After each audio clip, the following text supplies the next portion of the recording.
ആധുനിക കാലഘട്ടത്തിൽ മനുഷ്യരുടെ നിത്യജീവിതത്തിൽ ഒഴിച്ചുകൂടാനാവാത്ത ഭാഗമായി ആർട്ടിഫിഷ്യൽ ഇന്റലിജൻസ് മാറിയിട്ടുണ്ടല്ലേ.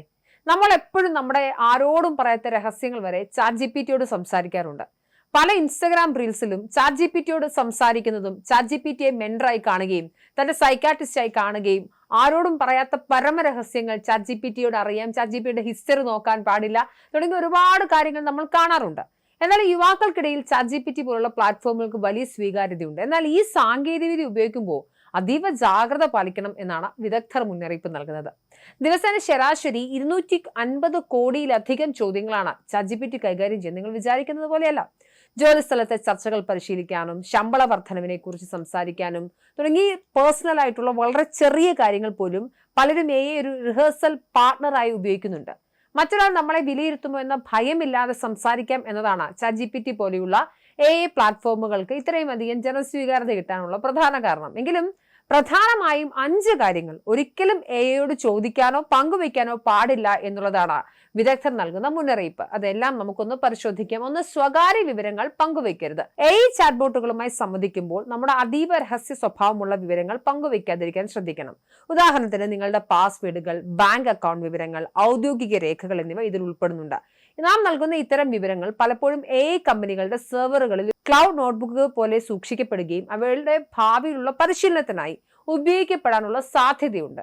ഒരിക്കൽ നൽകി കഴിഞ്ഞാൽ ഒരു ഘട്ടത്തിൽ നമ്മുടെ ഈ വിവരങ്ങൾ മറ്റാരെങ്കിലും ഉപയോഗിച്ചേക്കാം. മാത്രമല്ല, നമുക്ക് നൽകുന്ന വിവരങ്ങളെ കുറിച്ച് പിന്നീട് നമ്മുടെ നിയന്ത്രണത്തിലല്ല ഈ കാര്യങ്ങൾ ഉണ്ടാവുക എന്നുള്ള ഒരു ബോധം നിങ്ങൾക്ക് ആവശ്യമായുണ്ട്. 2, നിങ്ങളുടെ ആരോഗ്യവും ചികിത്സയും. ആരോഗ്യ പ്രശ്നങ്ങൾ ഉണ്ടാകുമ്പോൾ ഒരു ഡോക്ടർക്ക് പകരക്കാരനായി കാണുന്ന വലിയ അപകടങ്ങൾ വരുത്തിവെക്കും. മെഡിക്കൽ പദങ്ങൾ ലളിതമായി മനസ്സിലാക്കാൻ സഹായിച്ചേക്കാമെങ്കിലും കൃത്യമായ രോഗനിർണയത്തിനോ മരുന്നുകൾ നിശ്ചയിക്കാൻ ഇവയ്ക്ക് കഴിയില്ല. ചിലപ്പോൾ തെറ്റായ വിവരങ്ങൾ നൽകാൻ സാധ്യതയുള്ളതിനാൽ ശാരീരികമായ മാനസികമായ നിങ്ങളുടെ ബുദ്ധിമുട്ടുകൾക്ക് വിദഗ്ധനായ ഒരു ഡോക്ടർ സേവനമാണ് നേടേണ്ടത്. പകരം പല ആളുകളും തങ്ങൾക്ക് വരുന്ന സിംറ്റംസ് അല്ലെങ്കിൽ രോഗത്തിലെ ചില അവസ്ഥകളെയൊക്കെ പറഞ്ഞു കൊടുത്തിട്ട് ചാറ്റ് ജി പി ടിയുടെ രോഗം തിരിച്ചറിയാൻ പറ്റും.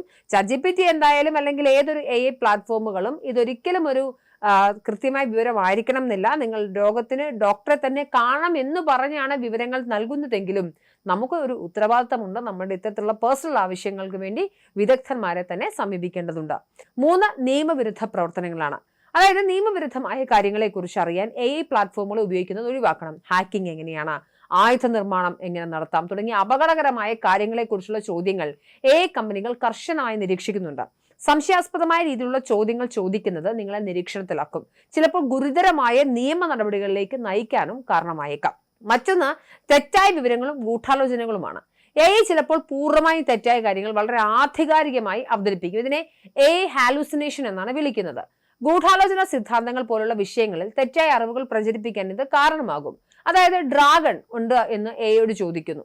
അപ്പോൾ ഡ്രാഗണെ കുറിച്ച് നിങ്ങളൊന്ന് പറയാൻ പറയുമ്പോൾ ചിലപ്പോൾ നിങ്ങൾ ചോദിക്കുന്ന പ്രോംപ്റ്റ് അനുസരിച്ച് ഡ്രാഗൺ ഉണ്ട് എന്നും അത് ജപ്പാനിൽ ഇന്ന സ്ഥലത്താണെന്നും അതിനെക്കുറിച്ച് ഇന്ന തെളിവുകൾ കിട്ടിയിട്ടുണ്ടെന്നും ഒക്കെ ചാറ്റ് ജി പി ടി വേണമെങ്കിൽ വെച്ച് അളക്കാൻ സാധ്യതയുണ്ട്. അതിനാൽ നൽകുന്ന എല്ലാ വിവരങ്ങളും അന്ധമായി വിശ്വസിക്കാതെ വിശ്വസനീയമായ മറ്റു സ്രോതസ്സുകളുമായി ഒത്തുനോക്കി അവയുടെ നിജസ്ഥിതി ഉറപ്പുവരുത്തേണ്ടത് അത്യാവശ്യമാണ്. അവസാനത്തേതും ഏറ്റവും പ്രധാനപ്പെട്ട കാര്യം, ജീവിതത്തിലെ നിർണായക തീരുമാനങ്ങൾ ചാറ്റ് ജി പി ടിയോട് ചോദിച്ചിട്ടാവരുത് തീരുമാനിക്കേണ്ടത്. ജോലി രാജിവെക്കുക, പ്രണയബന്ധം അവസാനിപ്പിക്കുക തുടങ്ങിയ വൈകാരികവും തീർത്തും വ്യക്തിപരവുമായ തീരുമാനങ്ങൾ എടുക്കാൻ യുടെ സഹായം തേടുന്നത് ഉചിതമല്ല. നമ്മുടെ ജീവിത സാഹചര്യങ്ങളോ വികാരങ്ങളോ ബന്ധങ്ങളിലെ സങ്കീർണതകളോ പൂർണ്ണമായി മനസ്സിലാക്കാൻ ഒരു യന്ത്രത്തിനും സാധിക്കില്ല. നൽകുന്ന മറുപടികൾ പൊതുവായ വിവരങ്ങൾ അടിസ്ഥാനമാക്കിയുള്ളതാണ്. അതുകൊണ്ട് തന്നെ ജീവിതത്തിലെ നിർണായക ഘട്ടങ്ങളിൽ സ്വന്തം വിവേകവും പ്രിയപ്പെട്ടവരുടെ ഉപദേശവും ഒക്കെ തേടുന്നതാണ് ഉചിതം. ചുരുക്കത്തിൽ ഒരു അത്ഭുതകരമായ ഉപകരണമാണെങ്കിലും അതിനൊരു ഡോക്ടറായോ തെറാപ്പിസ്റ്റായോ അല്ലെങ്കിൽ ജീവിത പങ്കാളിയായോ കാണരുത്. സാങ്കേതികവിദ്യ എന്ത് ചെയ്യും എന്നതിനേക്കാൾ ഉപരിയായി നമ്മളത് എങ്ങനെ ഉപയോഗിക്കുന്നു എന്നതിലാണ് പ്രധാനപ്പെട്ട കാര്യം. അതുകൊണ്ട് അടുത്ത തവണ ചാറ്റ് ജി പി ടിയോട് സംസാരിക്കുന്നതിന് മുൻപ് ഈ കാര്യങ്ങളൊന്ന് മനസ്സിൽ സൂക്ഷിച്ചേക്കുക.